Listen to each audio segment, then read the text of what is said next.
Hi there, Chakra Kid. The adults in your life love you so much, and that's why they sent you here. They want you to discover all of the magic in the universe, but sometimes they have a hard time explaining it to you, so they sent me to show you the way. Think of me as your mystic guide. I'll not only help you discover the tools you'll need to navigate your path, but also when and how to use them. I'm Carly, a licensed intuitive therapist and magical wizard that helps kids like you connect to your inner power, listen to your heart, and share your voice so you can grow up living the life of your dreams. So grab your favorite snack and get cozy. Invite your grown-up to share in the fun because mystical, magical adventures are about to begin. Hello and welcome back to Chakra Talk. We are here talking about the Third Eye Chakra today on our 6th episode of our journey through the chakras. Your third eye chakra is located right in between your eyebrows, and it's associated with the element of light. And it's all about your intuition and following your inner voice and also calming your mind. So when your third eye chakra is balanced, your mind feels calm, you are able to think clearly, and you feel relaxed. You're able to listen, you're able to hear your inner voice and follow your intuition, and you're also open-minded. When your third eye chakra is out of balance, you might be overthinking a lot. Like that's when you might have like your mind racing and you might be dealing with negative thoughts. You might be judging yourself or others. And you might also have trouble listening to your inner voice and get really focused on outside opinions of other people. Ajna and Rishi are your third eye chakra guides, and I forgot to mention before that the third eye chakra is associated with the color indigo, so they're your indigo chakra kids, and they are your guides to learning mindfulness and managing your emotions. They help you calm your mind, build your self-awareness, listen to your inner voice, and live in the present moment. When you get to know Asha and Rishi as your guides, you know how to calm your mind whenever it feels chaotic or whenever your thoughts are going wild. You know how to listen to your inner voice and not be swayed by other people's opinions. And when you feel different emotions, you know the right strategy to use to balance it. So the third eye is also associated a lot of times with all of your different emotions and just emotions in general. So as you've been learning all the different chakras are associated with a specific emotion, but there's also something to learn just about emotions in general, right? And so that's where the third eye chakra guides can come in and help you with that. Ajna's spirit animal is Vada the owl, and she actually has 2 magic tools. One is her mala necklace. It helps her really tune in and meditate. Whenever you're touching it, you're able to be fully in the present moment and fully tuned in. And her yoga mat is fun because it helps you go actually to the place where you have your guided visualizations. So sometimes in yoga or in meditation, and something I teach in Camp Chakra Kids, are the guided meditations where you'll close your eyes and you'll visualize whether it's a happy, beautiful place, whether it's the most relaxing place you can imagine, whether it's you reaching a goal successfully, whatever it is, whether it's the best party that you've ever had, whatever it is, if you're sitting on Ajna's yoga mat with her, or maybe by yourself, then you can be transported to that place in your mind. And so she also has the ability to read minds and understand what underlying motives. So like, why is maybe somebody doing something? Why are they acting a certain way? That's maybe there's something going on there that isn't as obvious and it's kind of more under the surface. And so Ajna has the ability to read that. Rishi's spirit animal is Bava the bat, and his magic tool is a book of knowledge, and he can access all of the world's information inside his book of knowledge. That's also his magic power, is that he basically just knows everything. So there's a quote actually that it's making me think of, that Albert Einstein said that imagination is more important than knowledge. And what I believe that he meant by that is that imagination is absolutely infinite. You can come up with things that have never existed before. And so knowledge isn't everything, but there's a lot to know in this world, and there's a lot of fascinating and interesting things to know. And so that's where Rishi is really specialized at. He also does have the power to read minds a little. Rishi and Ajna are kind of twin souls in a way, where they have a lot of similarities. And so they're both highly intuitive. So that means that they just have a sense of knowing things without knowing them. When are some good times to use Third Eye Chakra tools and to hang out with the Indigo Chakra Kids? When you want to calm your mind, when you're having trouble tuning out other people's opinions, when you're finding yourself judgmental about the world, about yourself, about others, when you simply want inner peace, when you want to be present and relax. What are some good third eye chakra balancing tools that you might want to try?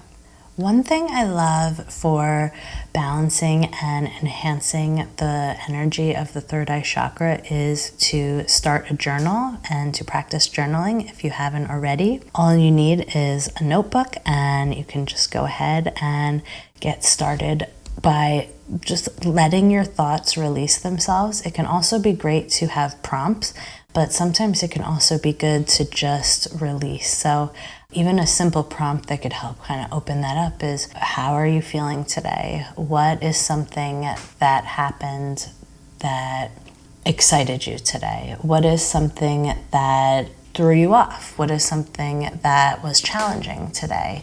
What is something that maybe hurt your feelings or something that you struggled with? So having a chance to get those things out are a way to calm your mind. And you also just having a journal, you know that you have a container for it. So if something goes on throughout your day, or you're just having trouble calming your mind, you know that you have that space to go to and release some of those thoughts. Breathing and meditation and mindfulness, anything in that area is so supportive of the third eye chakra. So I'm actually going to be doing individual episodes where I'll get a chance to dive in and go a little bit deeper with you about different kinds of breathing exercises, how to breathe, different types of meditation, and more about actually what mindfulness is. But for this episode, I want to give you just a little bit of tools so you can get started and have something that really empowers you to be able to use when you need and want to calm your mind. For breathing, you can always take 3 deep breaths. If you feel your feet rooted to the ground, you take your hands and place your palms maybe on the tops of your thighs and focus on the sound of your breath as you inhale and exhale.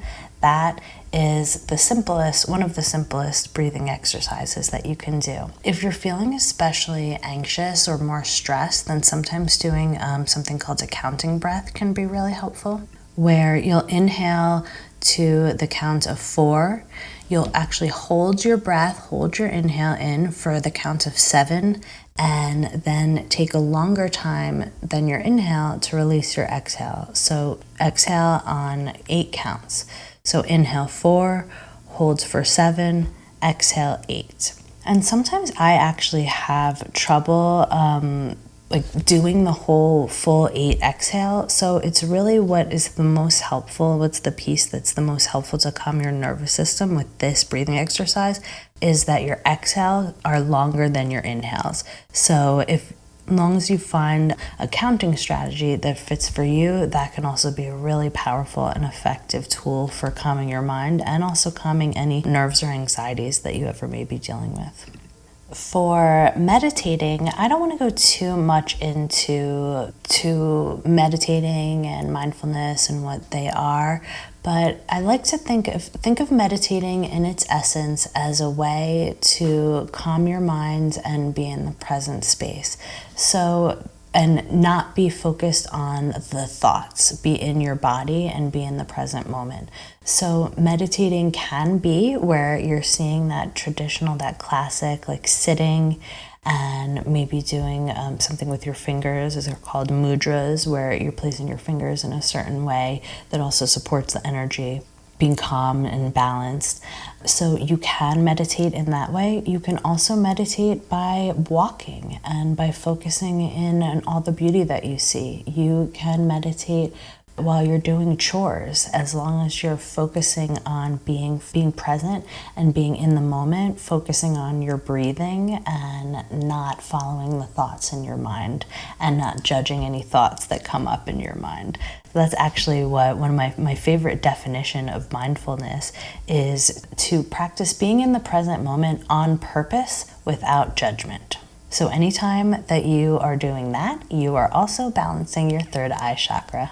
If you've ever had difficulty sleeping, anything that you do that supports calming yourself for sleeping can also be supportive for your third eye chakra. So whether that's having some tea or some hot water or milk, listening to some calming music, having someone read you a story. And then I also want to include some different ideas for how you can incorporate and kind of live and integrate a calm lifestyle, so where you're not always like rushing around and filling yourself with busyness, which then lends itself to be really thinking a lot. And so some of the fun things are, what if you stayed at home all weekend, spent the day in your pajamas, not using screens and really shutting off from more kind of information and ideas and sounds coming in can be really great. Taking a nap can be something really wonderful and balancing. And I'll end my episode with a little challenge for you, and that is to write a list of ways to calm down when you're stressed. This is especially useful because when you're stressed, even something really simple can be difficult to remember. So even if taking those 3 deep breaths helped you, it can be difficult to even remember something as simple as that. If going and getting support from and sharing your thoughts with somebody else is what helps you, if going for a walk is what helps you, those kinds of things can be difficult to remember when you're feeling really stressed. And we can also kind of get in this mindset of nothing is going to help. So if you have this list and you can just look at it and take action on one of the things that you've already known, and you've made the list yourself. So it's not something that I've given you or your parents have given you, it's something you've made yourself. So that makes it be really empowering. It helps you kind of take it in more easily. And then you have it right at your fingertips anytime you're feeling anxious, or whether you just want to feel really calm and have some inner peace. And so I hope, again, these challenges have been helpful and that you've been enjoying learning about your chakras and all of the different ways that you can balance them. And next week, we're going to be ending our journey with the crown chakra. So I will see you here then. And until then, dream big, magical one.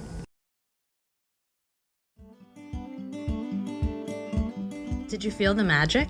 I sure did. If you had fun on this adventure, ask a grown-up to connect with me on my website, innerrainbowproject.com. When they join my email list, I'll send you a free guide of lots of fun chakra balancing ideas to explore. And if you loved this episode, I'd be so grateful if you leave a review, because that helps spread the magic to others. Let's continue this journey to happiness together.